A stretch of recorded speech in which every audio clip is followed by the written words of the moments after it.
오늘 말씀은 예레미야 38장 14절에서 28절입니다. 어느 정신과 의사의 책을 읽어보니까 이런 말이 있습니다. 자신이 정신과 의사로서 가장 많이 받아본 질문이 내가 정상입니까? 아니면 비정상입니까? 하는 물음이었다고 합니다. 이분의 말에 의하면 정신과에 입원한 대다수의 환자들이 심성이 착한 사람들이라고 합니다. 이분들이 정신과 신세를 지는 것은 노예할 때 노를 못한다는 것입니다. 노예할 때 확실히 노해서 자신의 뜻을 나타내야 하는데 노를 못하고 어거지로 끌려가는 상황이 되다 보니 마음에서 일어나는 갈등과 스트레스를 받아 그것이 컨트롤이 되지 않아 정신과 신세를 지게 된다는 것입니다. 정신이 건강한 사람과 그렇지 못한 사람의 차이는 다른 것이 아니고 예스해야 할 때 예스하고 노해야 할 때 분명히 노할 줄 아는 사람이 건강한 정신을 소유한 사람이라는 것입니다. 우리의 삶에서 무자르듯이 노해야 할 때 노하면 얼마나 좋겠습니까? 하지만 우리네 삶의 다양한 이유로 노해야 할 때 노하지 못하는 상황이 발생되게 되어지죠. 예스해야 할 때 예스하지 못하는 경우가 있습니다. 예수님의 제자들을 살펴보면 이를 알 수가 있죠. 주님의 제자들은 주님과 3년 동안 한솥밥을 먹으며 가르침을 받고 주님을 따르며 많은 역사를 목도하게 됩니다.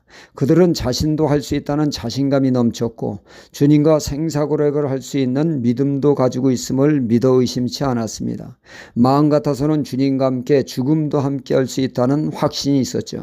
하지만 막상 주님의 십자가의 고난 앞에 그들은 두려움에 휩싸이게 되자 한 여종 앞에서도 당신도 예수 한 패지 하니까 그 생명의 위협을 받을까 봐 그것이 두려워 예스가 아니라 노하지 않았습니까? 이렇듯 여러 상황이 확실한 입장 표명을 못함으로 인해 좋은 기회를 놓치고 많은 일들이 벌어지게 되어집니다. 오늘 말씀 보면 시드기야 왕처럼 그를 향한 하나님의 말씀을 많이 들은 사람도 없습니다. 하나님은 시드기야 왕에게 바빌론에게 항복하라. 그리하면 시드기야 왕은 물론 모두가 안전히 거하며 살 수 있다고 수차례 말씀을 하셨습니다. 오늘 말씀에도 시드기야 왕은 에레미야 선지자와 더불어 이야기를 나누며 하나님의 뜻을 또다시 전달받습니다. 바벨론에 항복하면 왕이 복을 받아 생명을 보존하게 될 것이라고 말이죠. 항복하라는 하나님의 말씀에 그는 예수를 못합니다. 그가 아멘 못하는 이유는 왕이 항복함으로 조롱을 당할까 봐 그것이 싫다는 것입니다. 그리고 그가 두려워하는 것은 그가 항복하면 반 바벨론파 신하들이 반란을 일으켜 그를 죽일까 봐 두려워 항복할 수 없다는 것이죠. 이에 에레미야 선지자는 말을 합니다. 왕께서 염려하는 일은 절대로 일어나지 않으니 염려 붙들어 매고 하나님의 말씀에 예스 하시라 아멘 하시라 결단을 촉구하지만 끝내 시드기야 왕은 예스하지 못하게 됩니다. 그로 인해 당하지 않아도 될 화를 당하는 자가 되고 말았던 것이죠. 그렇게 많이 하나님의 말씀을 들었지만 그 말씀에 따른 결단이 없어 그가 들은 하나님의 말씀이 그에게 아무런 도움이 되질 못했습니다. 그러니까 시드기야 왕 하나님의 말씀에 따라 항복하고 싶어도 인간적인 두려움을 극복하지 못해 어물쩡거리다가 기회를 놓치고 만 것이죠. 그 마음 충분히 이해가 됩니다. 이런 이유 저런 이유로 하나님의 말씀에 아멘하지 못하는 경우가 얼마나 많습니까? 여러 가지 이유로 예스해야 할 때 예스하지 못하는 경우가 참 많습니다. 그러나 여러 가지 이유를 극복하고 하나님의 말씀에 올바로 반응할 수 있는 것은 성령으로 충만할 때 가능하게 되어지죠. 스가랴 4장 6절에 말씀하기를 사람의 힘으로 사람의 능력으로 되지 않는 것 성령으로는 가능하다고 말씀하고 있습니다.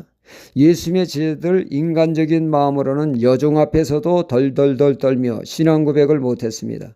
그러나 사도행전에 보면 여종과 비교할 수 없는 최고의 권력기관인 사내들인 공의 앞에 선 베드로 당당하게 믿음을 고백하지 않습니까? 보고 들은 것을 전하지 않을 수 없다고 복음을 전하지 말라는 그들의 위협 앞에 베드로는 확실하게 노했습니다. 이는 그가 성령이 충만했기에 인간적인 위협을 능히 극복할 수 있었던 것입니다. 건강한 신앙을 유지하기 위해서 우리에게 늘 말씀을 가까이 하는 신앙이 되어야 하며 또한 기도의 사람이 되어야 합니다.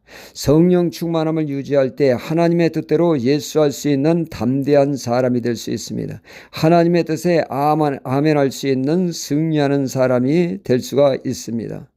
우리는 늘 하나님의 말씀을 가까이하며 늘 기도에 힘쓰므로 인해서 성령의 소멸이 아닌 성령 충만한 신앙을 유지해야겠습니다. 할렐루야.